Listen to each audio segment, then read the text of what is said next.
Hello everyone, welcome back to my channel. Morning అల్లం వెల్లుల్లిపాయ వచ్చింది. 100 రూపీస్కి కేజీ అన్నాడు. హాఫ్ కేజీ అల్లం, హాఫ్ కేజీ వెల్లుల్లిపాయలు ఇచ్చాడు. ఆటో దగ్గరికి వెళ్ళి చూస్తే లావుగా ఉన్నాయి, పొట్టు తీయడం తొందరగా అయిపోతుంది అని అనుకొని తీసుకున్నాను. ఇంకా తీయడం స్టార్ట్ చేసినప్పుడు అస్సలు రావట్లేదు, పచ్చిగా ఉన్నాయి. నేను అదే అనుకున్నాను, ఇన్ని రోజులు ఎంత కాస్ట్ ఉండింది, ఇప్పుడు 100 రూపీస్కి ఎలా ఇచ్చాడు అనేసి.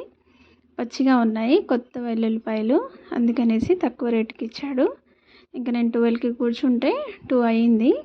పాప వచ్చింది, తనకి ఫుడ్ కూడా పెట్టకుండా అదే పని చేస్తూ కూర్చున్నాను. ఇవన్నీ ఒలిచి ఎండలో పెడితే తొందరగా పొట్టు వచ్చేస్తుంది, కాకపోతే పచ్చిగా ఉన్నాయి. ఎంత ఎండలో పెట్టినా అవి అయ్యేలా లేవనేసి ఇంకా చాకు తీసుకొని తలా తోక కట్ చేసి ఎంత వచ్చేస్తే అంత పొట్టు తీసేసి మిక్సీ పట్టేసుకున్నాను. ఇలా ఫస్ట్ టైం అండి నాకు అవ్వడం, కాకపోతే లావుగా ఉన్నాయి, ఇంకా తొందరగా అయిపోయింది.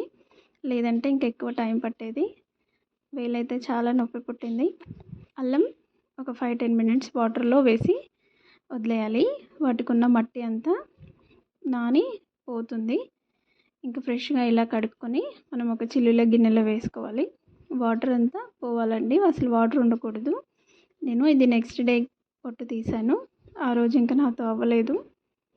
ఇదంతా పొట్టు తీసేసి మా వారికి ఇస్తే తను కట్ చేసి ఇచ్చారు. నేను కూడా కట్ చేయలేదు, ఫస్ట్ టైం నేను ఇలా అల్లం వెల్లుల్లిపాయ తీసుకొని ఇంత ప్రాబ్లం ఫేస్ చేశాను.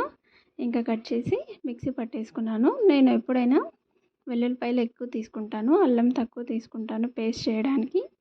అలాగే దొడ్డుప్పు వేసి పేస్ట్ చేసుకుంటాను. పసుపు కూడా వేసుకోవచ్చు, అలా కూడా చేస్తాను ఒక్కోసారి, ఇది మన ఇష్టం. వెల్లుల్లిపాయలు, అల్లం, అలాగే ఉప్పు వేసుకొని గ్రైండ్ చేసుకున్నాను.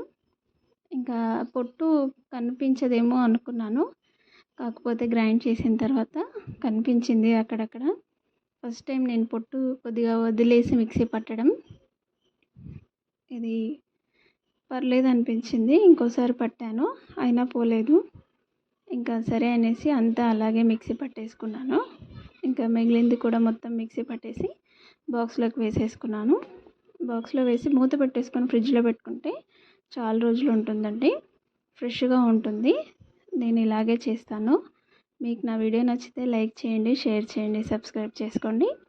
Thank you so much for watching. Please subscribe my channel.